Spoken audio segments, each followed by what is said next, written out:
Hi all, welcome to my channel Monika Swarna's world. ಇದು Friday ಈವ್ನಿಂಗಿಂದ ಸ್ಯಾಟರ್ಡೇವರೆಗಿನ ವ್ಲಾಗ್ ನಿಮ್ಮ ಜೊತೆ ಶೇರ್ ಮಾಡ್ತಾ ಇದ್ದೀನಿ. ಸೊ ಈವ್ನಿಂಗ್ ಇದೇನಪ್ಪ ರೋಡ್ ತೋರಿಸ್ಕೊತಾ ವ್ಲಾಗ್ ಸ್ಟಾರ್ಟ್ ಮಾಡಿದ್ದೀನಿ ಅನ್ಕೊತಾ ಇದ್ದೀರಾ. ಸೊ ಹೌದು, ಸಂಜೆ ನನಗೆ ನನ್ನ ಫ್ರೆಂಡು ಪಾರ್ಕಲ್ಲಿ ಸಿಗ್ತೀನಿ, ಬನ್ನಿ ವಾಕಿಂಗ್ ಮಾಡೋಣ, ಹಾಗೆ ಒಂಚೂರು ಆಚೆ ಹೋಗಿ ಬರೋಣ ಅಂತ ಕರೆದಿದ್ದು. ಮಗುನು ಮಲ್ಕೊಂಡಿದ್ದ, ನನ್ನ ಮಗಳು ಹೋಮ್ವರ್ಕ್ ಬರ್ಕೊತಾ ಇದ್ಲು. ಸೊ ಹಾಗಾಗಿ ಒಬ್ಬಳೇ ಬಂದೆ. ಆಫ್ಟರ್ ಎ ಲಾಂಗ್ ಟೈಮ್ ಒಬ್ಬಳೇ ರೋಡಲ್ಲಿ ನಡ್ಕೊಂಡು ಹೋಗ್ತಾ ಇದ್ದಿದ್ದು ಫೀಲ್ ತುಂಬ ಚೆನ್ನಾಗಿತ್ತು.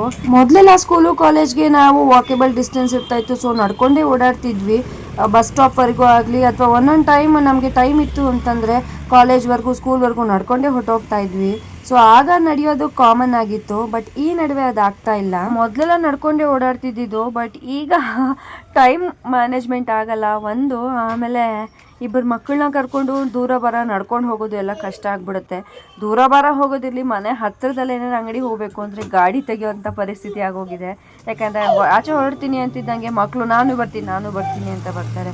ಐಟಮ್ಸ್ ಹಾಕ್ಕೊಂಡು ಮಕ್ಕಳನ್ನ ಇಟ್ಕೊಂಡು ನಡ್ಕೊಂಡು ಹೋಗೋಕ್ಕೆ ಸ್ವಲ್ಪ ಅನಾನುಕೂಲ ಆಗುತ್ತೆ. ಸೊ ಹಾಗಾಗಿ ನಡ್ಕೊಂಡು ಹೋಗ್ತಾ ಇದ್ರೆ ಏಕೋ ಫೀಲ್ ಚೆನ್ನಾಗಿತ್ತು. ಅದರಲ್ಲೂ ಸಂಜೆ 5:30, 5:45 ಟೈಮಲ್ಲಿ ಚೆನ್ನಾಗಿತ್ತು ವೆದರ್ ಕೂಡ.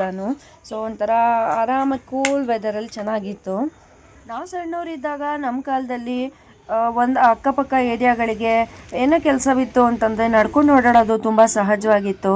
ಬಟ್ ಈಗ ಎಲ್ಲ ಮೀನ್ಸ್ ಆಫ್ ಟ್ರಾನ್ಸ್ಪೋರ್ಟು ಇದೆ, ಹಾಗೆ ಸಮಯದ ಅಭಾವ ಇರೋದ್ರಿಂದ ಎಲ್ಲರೂ ಗಾಡಿಗಳ ಮೇಲೆ ಡಿಪೆಂಡ್ ಆಗಿಬಿಟ್ಟಿದ್ದೀವಿ. ಗಾಡಿ ಆಗಲಿ, ಆಟೋ ಆಗಲಿ, ಬಸ್ಸಸ್ ಆಗಲಿ. ಸೊ ಹೀಗೆ ಫೆಸಿಲಿಟೀಸ್ ಇರೋದ್ರಿಂದ ನಾವು ಅದನ್ನು ಉಪಯೋಗಿಸ್ಕೊತಾ ಇದ್ದೀವಿ. ಹಾಗೆ ಅದರ ತಕ್ಕಂತೆ ನಮ್ಮ ಸೋಂಬೇರ್ತನ ಕೂಡ ಜಾಸ್ತಿ ಆಗ್ತಾಯಿದೆ. ಸೊ ಹಾಗಾಗಿ ನಾವಾಗೇನು ವಾಕಿಂಗು ಅಂತ ಸಪ್ರೇಟಾಗಿ ಮಾಡೋ ಅವಶ್ಯಕತೆ ಇರ್ತಾ ಇರಲಿಲ್ಲ. ಏನೇ ಕೆಲಸ ಬಿದ್ದರೂ ನಡ್ಕೊಂಡು ಓಡಾಡಿಕೊಂಡು ನಮ್ಮ ದೈಹಿಕವಾಗಿ ನಾವು ಎಕ್ಸಸೈಸ್ ಮಾಡ್ತಾ ಇದ್ವಿ. ಕೆಲಸ ಮಾಡೋದ್ರ ಜೊತೆಲೇ ನಮಗೆ ಎಕ್ಸಸೈಸ್ ಅಂತ ನಡೀತಾ ಇತ್ತು. ಬಟ್ ಈಗ ನಮ್ಮ ಓಡಾಟ, ನಮ್ಮ busy schedule, life style changes ಇರೋದ್ರಿಂದ ನಾವು ಫಿಸಿಕಲ್ ಎಕ್ಸಸೈಸಸ್ ಅಂತ ಸಪ್ರೇಟಾಗಿ ಮಾಡಬೇಕಾಗತ್ತೆ. ಸೊ ಹಂಗಾಗಿನೇ ಈ ವಾಕಿಂಗ್, ಡಯಟ್, ಜಿಮ್ ಮಾಡೋದು ಇವೆಲ್ಲ ಸಪ್ರೇಟ್ ಟೈಮ್ ಕೊಟ್ಟು, ಎಕ್ಸ್ಟ್ರಾ ಟೈಮ್ ಕೊಟ್ಟು ನಾವು ಇದನ್ನ ಎಲ್ಲ ಮಾಡ್ಕೊಳ್ಳೋ ಥರ ಆಗಿದೆ. ಹೇಗಿದೆ ಅಲ್ವಾ ಲೈಫು? ನಮ್ಮ ತಂದೆ ತಾಯಿ ಪಟ್ಟಿರೋಂಥ ಕಷ್ಟಗಳು ಅವ್ರ ಮಕ್ಕಳಿಗೆ ಇರಬಾರ್ದು ಅಂತ ನಮ್ಗಳಿಗೆ ಸೌಲಭ್ಯ ಮಾಡಿಕೊಟ್ರು.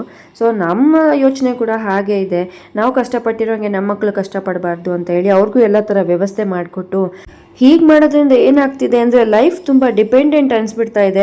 ಲೈಫ್ ಯಾವಾಗ ತುಂಬ ಡಿಪೆಂಡೆಂಟ್ ಆಗಿ ಹೋಗ್ತಾ ಇರುತ್ತೋ ಆವಾಗ ನಮ್ಮ ರೆಸ್ಪಾನ್ಸಿಬಿಲಿಟೀಸ್ ಮೇಲೆ, ಅಂದರೆ ನಮಗಿರೋವಂಥ ಜವಾಬ್ದಾರಿಗಳ ಮೇಲೆ ಹೆಚ್ಚಿನ ಗಮನ ಕೊಟ್ಟು ಅದನ್ನು ನಿಭಾಯಿಸೋದು ತುಂಬಾ ಕಷ್ಟ ಅನಿಸ್ತಾ ಹೋಗುತ್ತೆ. ಸೊ ಹೀಗಾಗಿನೇ ಲೈಫ್ ಒಂಥರ ರೆಸ್ಟ್ಲೆಸ್, ಒಂಥರ ಹೆಕ್ಟಿಕ್ ಲೈಫ್ ಅನ್ಸೋಕ್ಕೆ ಸ್ಟಾರ್ಟ್ ಆಗಿಬಿಡುತ್ತೆ. ಇದನ್ನ ಆದಷ್ಟು ಸ್ಟೆಪ್ ಬೈ ಸ್ಟೆಪ್ ಅವಾಯ್ಡ್ ಮಾಡೋಕ್ಕೆ ಏನು ಮಾಡಬೇಕು ಅಂದರೆ ನಮ್ಮ ಮಕ್ಕಳಿಗೆ ನಾವು ಇದ್ರ ಬಗ್ಗೆ ಸ್ವಲ್ಪ ತಿಳುವಳಿಕೆ ಹೇಳ್ಕೊಡ್ಬೇಕಾಗತ್ತೆ.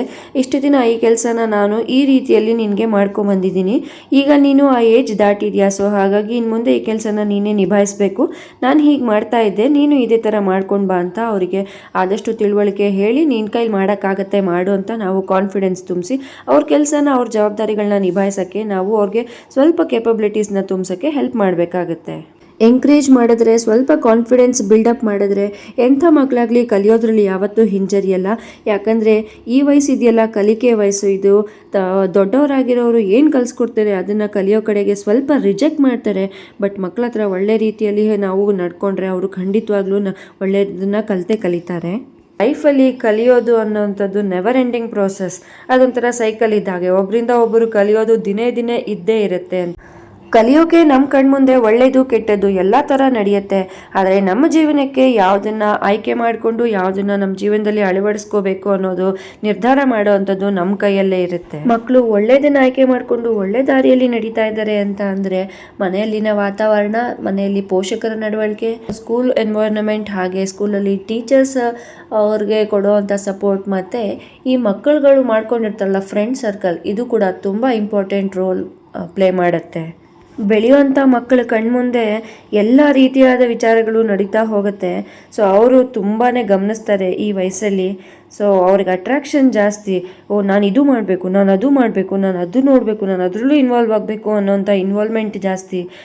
ಸೊ ಅದಕ್ಕೋಸ್ಕರ ನಾವು ಒಳ್ಳೆಯದಾದರೆ ಏನಾಗುತ್ತೆ, ಕೆಟ್ಟದಾದರೆ ಹೇಗಿರುತ್ತೆ ಅಂತ ಅವರಿಗೆ ತಿಳಿಸಿ ಹೇಳಬೇಕು. ಸೊ ಈ ವಿಚಾರವಾಗಿ ನಿಮ್ಮ ಹತ್ರ ನಾನು ಸಾಕಷ್ಟು ಇನ್ಫಾರ್ಮೇಷನ್ ಶೇರ್ ಮಾಡ್ಕೊಂಡಿದ್ದೀನಿ ಅಂತ ಹೇಳ್ತಾ ಈ ಟಾಪಿಕ್ನ ಇಲ್ಲಿಗೆ ನಿಲ್ಲಿಸ್ತಾ ನನ್ನ ವಿಡಿಯೋ ಕಂಟಿನ್ಯೂ ಮಾಡ್ತಾ ಇದ್ದೀನಿ. ಸೊ ಈ ವಿಡಿಯೋ ಬಂದು ಸ್ಯಾಟರ್ಡೇ ಈವ್ನಿಂಗ್ ವಿಡಿಯೋ ಕಂಟಿನ್ಯೂ ಆಗ್ತಾ ಇದೆ.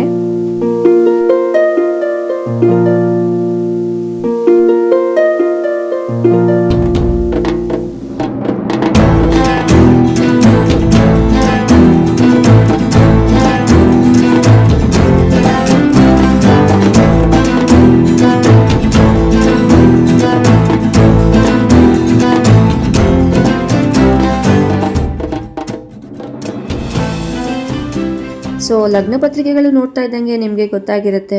ಸೊ ನನ್ನ ಹಸ್ಬೆಂಡ್ ಅವರ ಅಕ್ಕನ ಮಗಳು ಚೈತ್ರ, ಅವಳ ಮದುವೆದು ಇನ್ವಿಟೇಷನ್ ಕಾರ್ಡ್ಗಳು ಬಂದಿದೆ. ಶನಿವಾರ ಬೆಳಿಗ್ಗೆ ಅವರು ಕಾರ್ಡ್ ರಿಸೀವ್ ಮಾಡಿ ದೇವ್ರ ಮುಂದೆ ಇಟ್ಟು ಪೂಜೆ ಮಾಡಿ ದೇವ್ರಿಗೆ ಕಾರ್ಡ್ ತೆಗೆದಿಟ್ಟಿದ್ರು. ಸೊ ನಾವೆಲ್ಲ ಸಂಜೆ ಅವ್ರ ಮನೆ ಸೇರಿದ್ವಿ. ಸೊ ಕಾರ್ಡ್ ಬಂದಿದೆ ಅಂತ ಗೊತ್ತಾಗಿ ಕಾರ್ಡ್ ನೋಡಿ ತುಂಬ ಖುಷಿ ಆಯಿತು. ಆಮೇಲೆ ಅದಕ್ಕೆ ಅರ್ಶಿನ ಕುಂಕುಮ ಹಚ್ಚಿ ಅಕ್ಷತೆ ಎಲ್ಲ ಹಾಕಿ ನಾವು ಆ ಕೆಲಸ ಮುಗಿಸ್ಕೊಂಡ್ವಿ.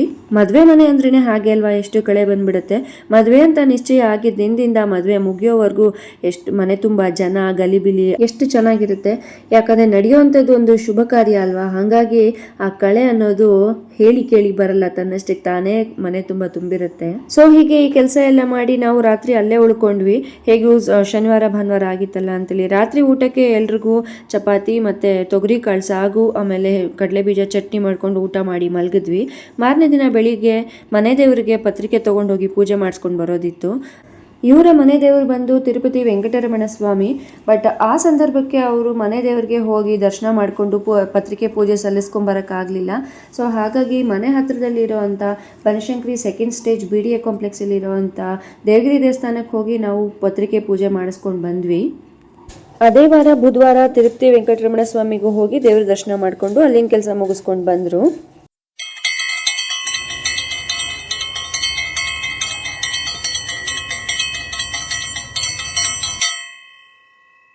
ನಾವು ಬೆಳಿಗ್ಗೆ ದೇವಸ್ಥಾನಕ್ಕೆ ಬಂದಾಗ 9:30 ಆಗಿತ್ತು. ದೇವ್ರಿಗಾಗಿನೂ ಅಭಿಷೇಕ ಮಾಡಿ ಅಲಂಕಾರ ಮಾಡ್ತಾಯಿದ್ರು. ಸೊ ಹಾಗಾಗಿ ಅಲಂಕಾರ ಎಲ್ಲ ಆಗಿ ನಮಗೆ ದೇವ್ರ ದರ್ಶನ ಆಗೋಷ್ಟರಲ್ಲಿ ನಾವು ದೇವಸ್ಥಾನದಲ್ಲಿ ಅರ್ಧ ಮುಕ್ಕಾಲು ಗಂಟೆ ಕಾಯಬೇಕಾಗಿ ಬಂತು. ಸೊ ಕಾದಿದ್ದು ನಾವು ಲಕ್ಷಣವಾಗಿ ದೇವ್ರ ಮುಂದೆ ನಿಂತಿದ್ದು ಪತ್ರಿಕೆ ಪೂಜೆ ಸಲ್ಲಿಸ್ಕೊಂಡು ಬಂದ್ವಿ. ದೇವಸ್ಥಾನದ ಒಳಗಡೆ ಫೋಟೋಸ್ ಆಗಲಿ ವಿಡಿಯೋಸ್ಗಾಗಲಿ ಅಲೋ ಇರಲಿಲ್ಲ.